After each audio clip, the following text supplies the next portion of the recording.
जय जगन्नाथ, जय श्री राधे कृष्ण, जय श्री माँ। समस्त को नमस्कार। Welcome to my YouTube channel. आज आम संस्कृतर व्याकरण महर्षि पाणिनिकर अष्टाध्यायी जो विशिष्ट प्रसिद्ध व्याकरण ग्रंथ अष्टाध्यायी रे थिबा धातुपाठ विषय रे किछि आलोचना करिबा।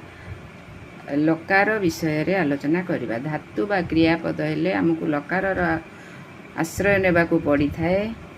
आमे साधारणतः 5 लकार व्यवहार करिथाउ, यथा लट, लंग, रूट, विधिलिंग, लोट। लट, लंग, रूट, विधिलिंग, लोट। किंतु प्रकृत रे महर्षि पाणिनिकर अष्टाध्यायी रे हमें 11टी लकार पाई थाउ। सेथिरु 4टी सार्वधातुक लकार एवं आउ 7टी आर्धधातुक लकार। 4टी सार्वधातुक लकार हेउछि लट, लंग, विधिलिंग एवं लोट।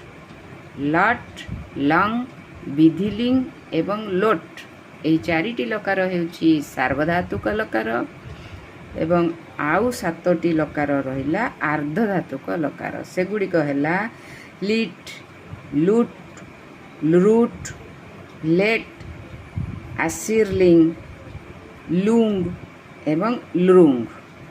7टी लकार। एमिति एपटे आर्धधातुकं शेषः तिंसित सार्वधातुकम। सार्वधातुकर संज्ञा सूत्र पाणिनि कहचंती अष्टाध्यायी ग्रंथ रे तिंसित सार्वधातुकम एवं आर्धधातुकर संज्ञा विषय रे कहचंती आर्धधातुकं शेषः। या विषय रे परे कहबा। आमे जो 5टी लकार पढु थाए आमे पढिचे जो ज्ञात सार बेसी यूज हुए व्यवहृत होई थाए से हेउची कोन लट, लंग, विधिलिंग, रूट, लोट। सेथि मध्यरु हमकु जानिबाकू पड़िबो 4टी सार्वधातुक एवं रूट जो लकारटी अछि से होछि आर्धधातुक लकार। एमति हे कि 7टी आर्धधातुक लकार एवं 4टी सार्वधातुक लकार। गोटे गोटे जगह रे मिली थाए। लेट लकार मध्य 2 प्रकार। आर्धधातुक लेट उभय रे से व्यवहृत होई पारे। जेमिति विधिलिंग, आशीर्लिंग। विधिलिंग सार्वधातुक लकार, आशीर्लिंग आर्धधातुक लकार। सेही भली लेट लकार मध्य